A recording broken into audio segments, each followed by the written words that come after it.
চাইটা নিয়ে গেছে বাচ্চারে।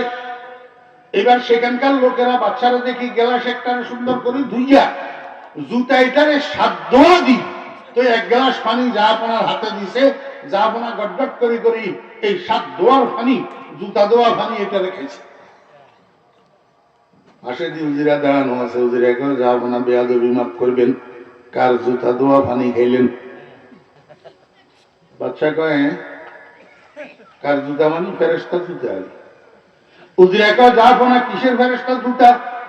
যদি ফেরেশতার জুতা তাহলে আরেকটা কই ফেরেশতা, এটা কি একটা ইঙ্গা ছিল নি? বাচ্চা কয়ে এটাও তো কথা ঠিক, তাহলে তুই কি বলতে চাইস? জাহাপনা গোস্তাকি মাফ করবেন, এটা ফেরেশতা টেরেশতা কিছু না, আমার জুতা। বাচ্চা কয় বুঝিনা প্রমাণ কর, এটা তো তোর জুতা। জাহাপনা আপনি 1 মিনিট একটু দাঁড়ান, আমি বাড়ি থেকে আসি। বাড়িতে যাইয়া তাকের উপর থেকে বাকি জুতাটা আনি, দোনোটা জুতা পায়ের মধ্যে দিয়ে স্টিল দাঁড়াইয়া রইছে। কয় জাহাপনা দেখেন তো আমার জুতা কিনা। বাচ্চা কয় কথা তো ঠিক, তোর জুতাই তো। আগে একবার আমার বেড়া বানাইছ, এখন আবার জুতা দোয়া পানি খাওয়াই দিন।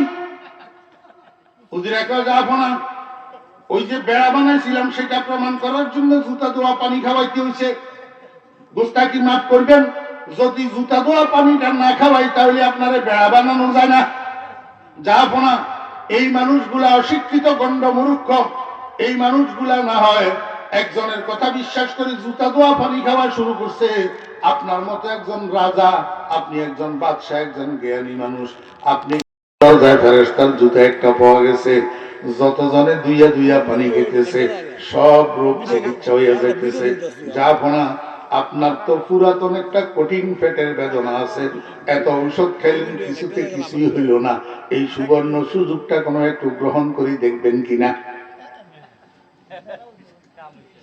বাচ্চাকে অসুবিধা কি, চল দেখা তো যা।